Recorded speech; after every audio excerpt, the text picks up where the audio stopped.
سورہ محمد شروع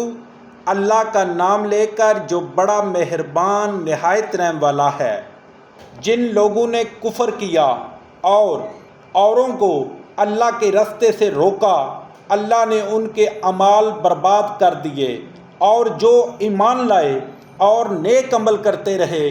اور جو کتاب محمد صلی اللہ علیہ وسلم پر نازل ہوئی اسے مانتے رہے اور وہ ان کے پروردگار کی طرف سے برحق ہے، ان سے ان کے گناہ دور کر دیے اور ان کی حالت سنوار دی۔ یہ حبت اعمال اور اصلاح حال اس لیے ہے کہ جن لوگوں نے کفر کیا انہوں نے جھوٹی بات کی پیروی کی، اور جو ایمان لائے اپنے پروردگار کی طرف سے دین حق کے پیچھے چلے۔ اسی طرح اللہ لوگوں سے ان کے حالات بیان فرماتا ہے۔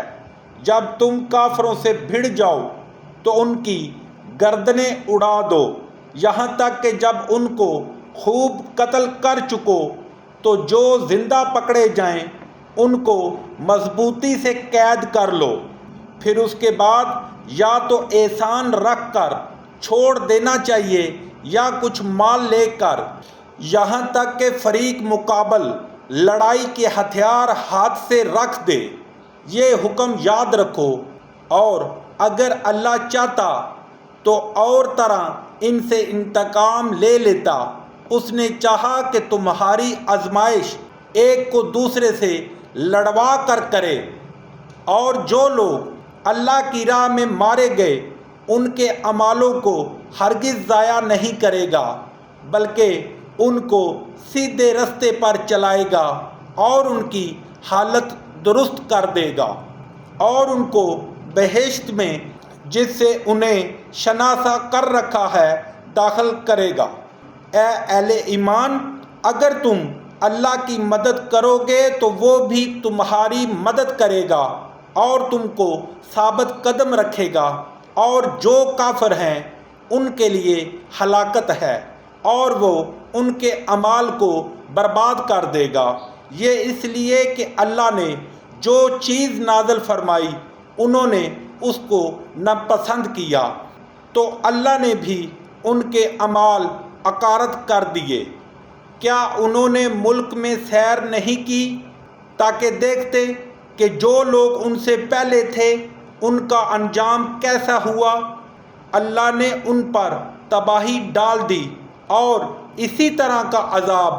ان کافروں کو ہوگا۔ یہ اس لیے کہ جو مومن ہیں ان کا اللہ کارساز ہے اور کافروں کا کوئی کارساز نہیں۔ جو لوگ ایمان لائے اور عمل نیک کرتے رہے ان کو اللہ بہشتوں میں جن کے نیچے نہریں بہہ رہی ہیں داخل فرمائے گا، اور جو کافر ہیں وہ فائدہ اٹھاتے ہیں اور اس طرح کھاتے ہیں جیسے حیوان کھاتے ہیں، اور ان کا ٹھکانہ دوزخ ہے۔ اور بہت سی بستیاں تمہاری بستی سے جس کے باشندوں نے تمہیں وہاں سے نکال دیا زور و قوت میں کہیں بڑھ کر تھیں، ہم نے ان کا ستیہ ناش کر دیا اور ان کا کوئی مددگار نہ ہوا۔ بھلا جو شخص اپنے پروردگار کی مہربانی سے کھلے رستے پر چل رہا ہو وہ ان کی طرح ہو سکتا ہے جن کے اعمال بد انہیں اچھے کر کے دکھائے جائیں، اور جو اپنی خواہشوں کی پیروی کریں؟ جنت جس کا پرہیزگاروں سے وعدہ کیا جاتا ہے اس کی صفت یہ ہے کہ اس میں پانی کی نہریں ہیں جو بو نہیں کرے گا، اور دودھ کی نہریں ہیں جس کا مزہ نہیں بدلے گا،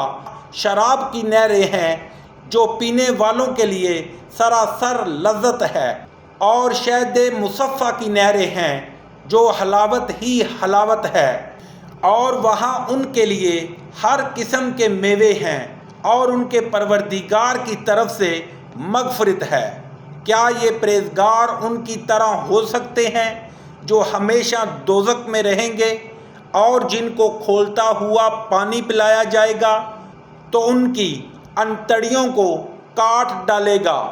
اور ان میں بعض ایسے بھی ہیں جو تمہاری طرف کان لگائے رہتے ہیں یہاں تک کہ سب کچھ سنتے ہیں، لیکن جب تمہارے پاس سے نکل کر چلے جاتے ہیں تو جن لوگوں کو علم دیا گیا ہے ان سے کہتے ہیں کہ بھلا انہوں نے ابھی کیا کہا تھا۔ یہی لوگ ہیں جن کے دلوں پر اللہ نے مہر لگا رکھی ہے اور وہ اپنی خواہشوں کے پیچھے چل رہے ہیں، اور جو لوگ ہدایت یافتہ ہیں ان کو وہ ہدایت مزید بخشتا اور پرہیزگاری عنایت کرتا ہے۔